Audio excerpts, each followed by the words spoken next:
Hey, what's going on everybody? UCF Jaguar here with GenJag.com, and in this video I'm going to be previewing the tight end position. Now this is a very interesting topic to talk about because after the Jaguars traded away Julius Thomas for Brandon Albert, a lot of people thought that they were going to be finding a tight end, like either a high-priced tight end in free agency, or the most common thought of knowledge was that they were going to be drafting a tight end in what was a very deep and one of the more talented tight end draft classes in the last 10, 15, 20 years. So in this video I'm going to be telling you guys what my thoughts are of the position going into 2017. So enjoy.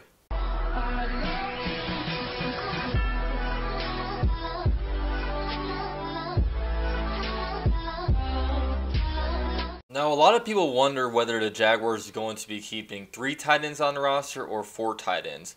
Because with the Jaguars adding a fullback in the offense, it's going to take away from one of these offensive positions. It's going to either be the tight end, wide receiver, or maybe even offensive line. But I see the Jaguars keeping 4 tight ends.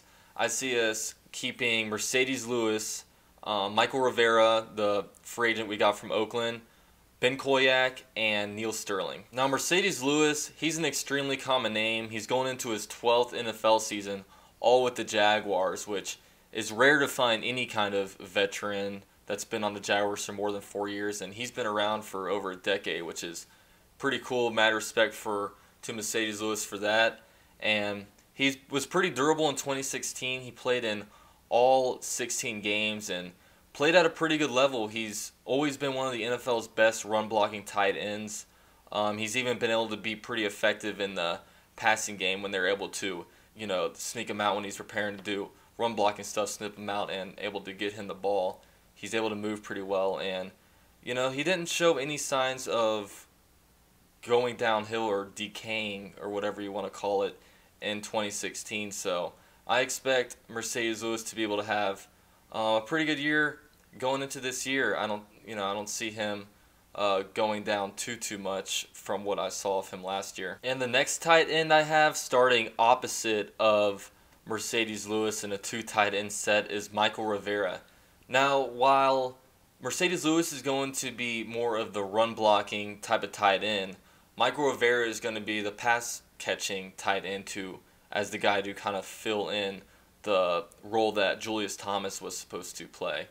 Now, he was drafted in the 2013 draft class, so he has 4 years of experience, and in that time he's racked up 1,413 receiving yards, and he's only missed 3 games since he's been in the league. And Doug Marrone has always said that 2 of his qualities that he likes is coachability and availability.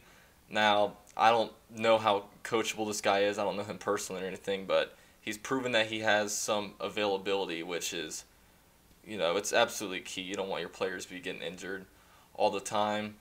Now, he had a down year in 2016 where he only racked up 192 yards and 1 touchdown, which pretty much led him to not be re-signed by Oakland, as they were kind of transitioned more to Clive Walford, who Derek Carr, found a pretty good connection with.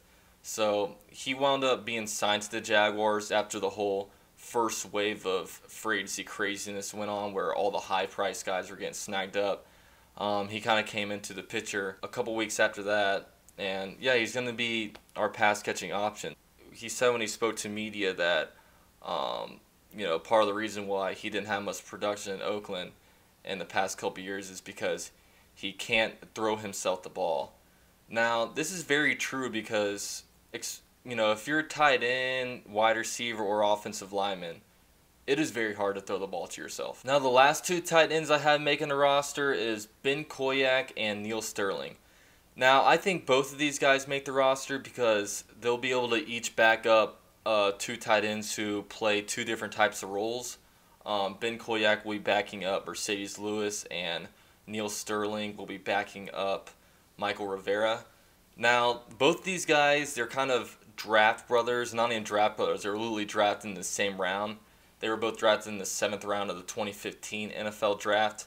Their first years were kind of similar. They were, bouncing on and off the Jaguars practice squad, and the Jaguars kept around this long. And really last year, I really liked what I saw out of both of them. Ben Koyuk, he's been more of a pretty good run blocking tight end, but I also liked what he was able to do in the passing game. I saw, he racked up 19 receptions for 161 yards, and I liked what I saw out of him. And I also like what I see out of Neil Sterling. He's a big old dude. He was 250 pounds at the end of last year, and when I saw him, they don't have any measurables for what, since OTAs or anything, but he looked like he was a lot bigger, a lot more solid. For him to make the roster, he's going to have to improve in the run blocking game. But for someone like that, keep in mind when he came over, first of all, he went to a small school in Monmouth or whatever it's called. Monmouth. And then he was actually a wide receiver in college. And then right after the Jaguars drafted them, they told everyone that he's going to be converted into a tight end. So you would kind of expect him to be not as good at run blocking just yet, and while he does good at pass catching, but we'll see what he has to. He has more room to develop. He can contribute through special teams. So I see the Jaguars keeping both these guys, and really I could see one of these guys having a breakout year. I like Koyuk especially. I think he has a lot to offer, and I think he's a lot more of a dual threat than maybe Neil Sterling, but definitely keep an eye on these guys going into 2017. And really these guys, that's a big reason why I didn't really think we needed a tight end too bad. Now I put tight end as my number 4 position need going into the draft, but once I look back at it, really our tight ends, I shouldn't say less important, but a lot is going to be taken off them just with us trying to have more of a run attack and bringing in a fullback. I don't think the tight ends aren't going to be expected to do the types of things like Travis Kelce does for the Kansas City Chiefs and like Gronkowski does for the Patriots. I don't think we're going to have as much of an aerial attack with these guys. So yeah, that was my preview of the Jaguars tight end position going into 2017. Let me know what you think in the comments. Let me know what you think our tight end situation is going to look like. Do you guys think we're going to keep 3 guys, 4 guys, and if so, who? And once again, it's your boy UCF Jaguar with GenJag.com. I'm out. Feels shaky, and that's the stuff when you come off. He grabbed me. You hot today. What?